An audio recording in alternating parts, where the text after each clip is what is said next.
I'll be strong enough next week, and he said I can probably walk in without having to sit down.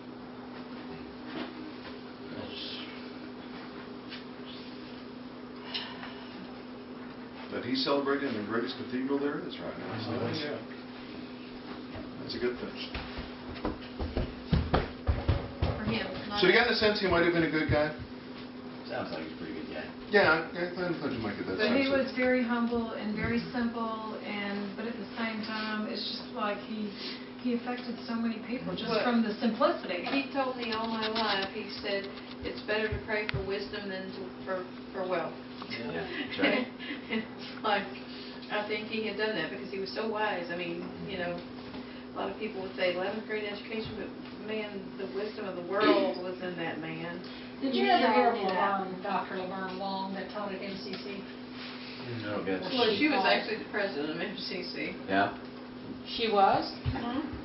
I didn't know that. But she taught me when I was in high school. Oh, yeah? She was a kid from Hawaii. Yeah. But anyway, she called, who was it, Amanda? Yes. Came in there, I was getting ready, she came in there and talked to Dr. Long. She said, do you know Dr. Long? I said, well, I sure do.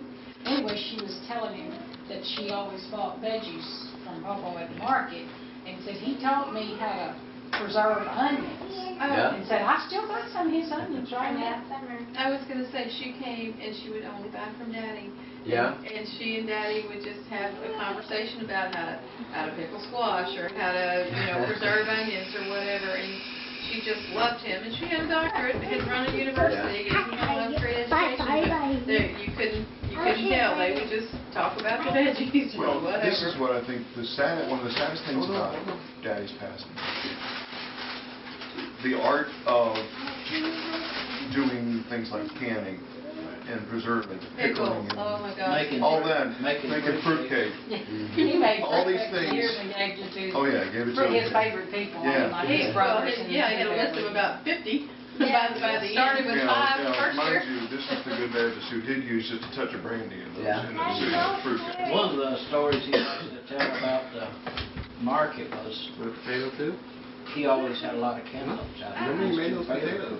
You You know what I'm fixing to say? Oh yeah. And this girl looked at him and looked at that cantaloupe and says, Mr. Hand, how do you cook these?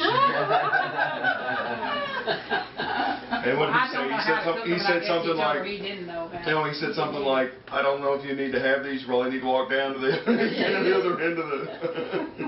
We had a lot of friends at the vegetable market, didn't we? Oh, he had an incredible, I think that was really his social hub, Outside of church, he loved was the farmer's market. He Yeah. sees people a lot that speak to him and you ask him who it was, a lot of times he don't remember their name, so he knows them from the market. And he always counted on a grandkid or two. Like the last couple of years, it's been our sons, and they would do the selling and stuff. And He'd then Papa would lean up against socialize. he'd lean up against the back of the truck bed, And the truck bed down, and he'd sit there like this, and he'd have his cup of coffee, and he'd just be sitting there just watching them, and they'd be doing his thing. Every once in a while, he'd turn around, and he'd fill up some okra baskets and hand it out to them. But most times, he'd be sitting here, and he'd have people come up, and they'd do talking while the selling was going on out here. And Trent was just saying this morning, he said, well, Trent says he will carry on the market next year.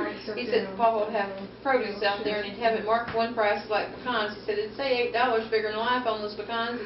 Lady walk up and he'd say $6. It's $6. Then he said the next person walked up and he'd tell him it's 10. But he'd even, I guess there was a sliding scale. He would even it out according to what he thought you could pay. And I've heard him say if somebody told him, well, I sure would like to have some of that, maybe an older person or something, but I just don't have any more money or something. Call me, okay? Well, what about if I gave them to you, would you take them? He always. oh yeah, I mean he always was doing that. And kids, You know, oh my gosh, every time a kid came to the table, you got a little tomato, or you got a little cantaloupe. He had a lot of, obviously the WIC folks go up there a lot. And he took WIC coupons, but as much as not, he just, Yeah, he dumped 2 bags in. One time, I went down there with him, and Logan and Cody probably. Logan and Cody was down there helping. Well, Wallace spent about half his time separating the two. They steal every one of the grandkids. You I want mean, to tell you what. say it, Cody, Logan, cut that out. And So- every one of them will do it in Papa's voice. Cody, Logan. Yeah. So he spent about half his time separating those two kids, which was supposed to be out helping him. Yeah, those were our two monkeys. Yeah, they were. Still are. But they'll both be here. Yep. Patty said when one of them's her son. Fine When she kids. called him to tell him. okay. Is Nick gonna- He said he wouldn't even talk to her. Probably not. Well, I think he hadn't even talked to her yet. He No, only he's talked to talked his to her. dad. We sent the Red Cross message, and he called that day, and he said he didn't. The first sergeant said, "I'll try," but he said, "I don't know that we can get you in because they had just put them down 60 miles from the nearest airport, and Well, they 60 weren't." miles outside of Port-au-Prince. Well, 20 So no, he was- but Good whatever. old, good old Red Cross. They weren't due to have a relief for them for 7 days. So the first sergeant said, he said, "We'll try," but and Nicholas said, he said, "You know, don't hold it up for me because it won't make a difference to Papa now." Yeah. He's just, you know, don't Well, bother it- everybody else's schedule just because he said, "I can't tell you when I'll be there," but he said, "I'll be there." But Just- didn't he also say that he was a Marine and they were taking care of him? That's what he or said. something? He said, Yeah. "They have just been wonderful." He said, "They told me they were my family here." That's good.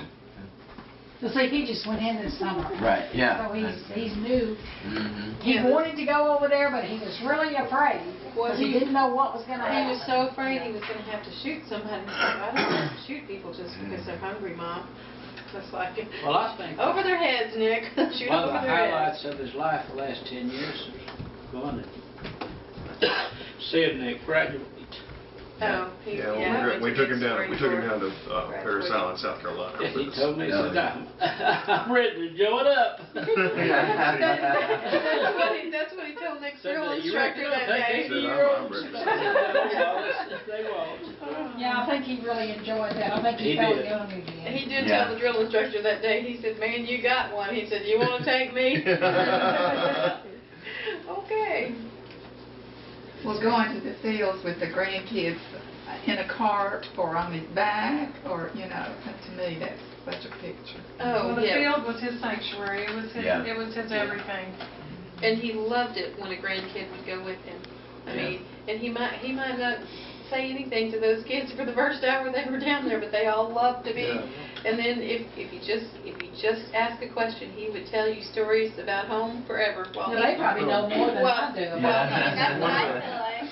One Are of the you greatest saying you didn't things. go to the field much? In the winter times, we'd sit out here and we'd clear brush and we'd build up a fire out here and burn the brush out, and he and I would stand up by the fire kind of late, just standing there and watching stuff. And boy, I'll tell you, a couple times he would just start on stories and just go on and on stories about Well, what like was Uncle going Ernie, on. he said he was the family historian, and Yeah. he just loved to tell those stories. He wouldn't